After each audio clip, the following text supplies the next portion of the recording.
What's going on, guys? I'm Zach Cooper, your Splinter Cell community developer. We're here outside Ubisoft Toronto, and today we are going to get our hands dirty. We are going to go inside the combat of Splinter Cell.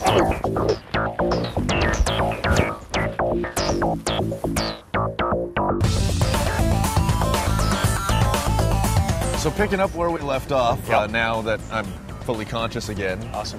You're Kevin Secor. Yes. And you are the stuntman and the combat consultant for Splinter Cell Blacklist. So talk to me about what that means and I guess how you got involved. Well, the guys at Ubisoft had a very specific sort of vision for this game. The sound feature that we wanted to create was being one fluid movement all the time, you know, as though very Panther-like. I was looking for someone that was trained in Kali and Russian Sistema and had some Krav Maga experience. So they saw some of my work, they saw the kind of movement stuff that we do in our styles, and they approached me and asked me if I'd be interested. I know there's obviously a lot of secrecy involved in your resume, but if you can talk about what I guess you can talk about, it's like 30 plus years of experience. Yeah, I mean, I've been in the... It all blends together. And what are we talking about when we talk about martial arts? For you in particular, what do you use? What arts have sort of come together to make up Kevin Secor's? It's tough. I mean, I started, karate, jiu-jitsu, kung fu, Russian Sistema, Kali, and some Silat, Muay Thai, ground wrestling, plus a lot of law enforcement and defensive tactics training. So just a little bit. Now, when it does blend together, I mean, what is it that we're going to see in Splinter Cell Blacklist? Unmatched flow. We are going to see a level of fluidity that I believe has not been in games before. So delving a little bit deeper into the combat, there's lethal, there's non-lethal. This is probably foolish of me to ask, but can you maybe demonstrate some of it? Yeah, absolutely. Some of the basics, of course, we have a basic sort of vascular restraint, so we can choke in this position, with two hands. We can choke here, suppressing the mouth. You can find the ones you like. Listen to this one, right? Oh, that's yeah. Chest.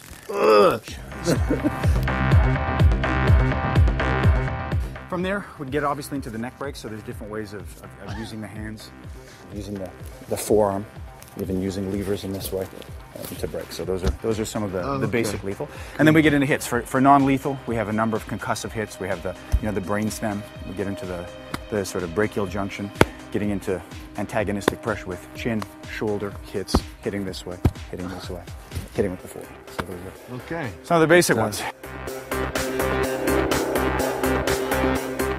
Few of them. Let me sort of regain some of that. That's good. Wicked. Math comes back.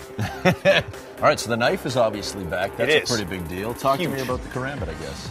Yeah, well, traditionally Sam was using more of a sort of a straight blade style weapon, which was great, but we made the movement towards a karambit. So this is a traditional karambit. It's an Indonesian blade. The distinctions of the karambit, first and foremost, is that it has this ring into which you can insert your first finger. The main reason for that is to facilitate retention. The inner edge can be used for hooking actions, rending, tearing, and the outer action, because of the arch, has a more sort of fluid curve. And the curved blade gives you all of the same sort of impaling and stabbing capacities as a straight blade. So one of the distinctions, because of that curve, it allows me to sort of use it to sort of emphasize. I could be going for tendon slices, but using it for quite good control. I can be accessing muscles in the neck, whatever the case is.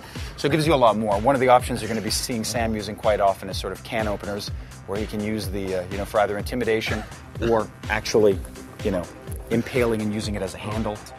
Sam is using a markedly larger than conventional size, but that's still shorter than a lot of traditional battlefield karambits, and he has a serration on the back as well, so it gives you some different options for manipulation. And this one's obviously for the mocap. This is for mocap. That's why we have the mocap markers on it, so that you can see it in operation. And it's all in keeping with this notion that Sam is like a panther. And so one of the traditional names for a karambit is the panther's claw. And so it fits very much with the stealth elements. We probably could have demonstrated with that one on me. We might have been able to, yeah. We have Kevin and Eric working together, and it becomes difficult to kind of tell who's doing which movements at times. The first day on set, I remember seeing them walking side by side, and in between takes and everything, they were just training, and it was like we were trying to get them together as much as we possibly could. That ended up helping Eric think almost what would Kevin do, but then they've both started to think together, what would Sam do?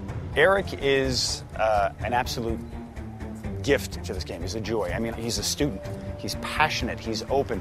He's put in so much time in his tactical training, in learning the craft. And, you know, I'm not a stunt guy. I'm a defensive tactics guy that was brought in, so the first faux pas that I make is I'm big into contact a lot of times.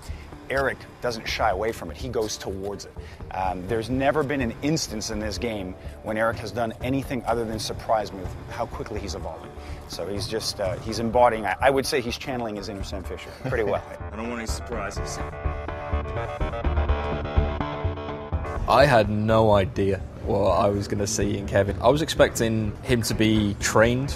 I was expecting him to be controlled. I wasn't expecting him to be as creative.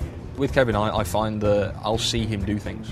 That will change maybe my perception of a move that I want it to do. It'll be using his hand behind him to kind of erase footprints when he's moving stealthily and everything. And there's things like that I really like that I feel that we could bring to the animation. He brings the action element of Fisher to the game for me. Nice. Good enough?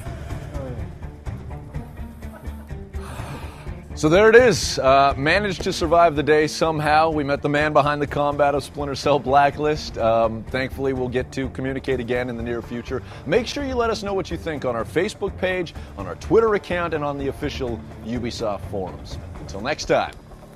Oh.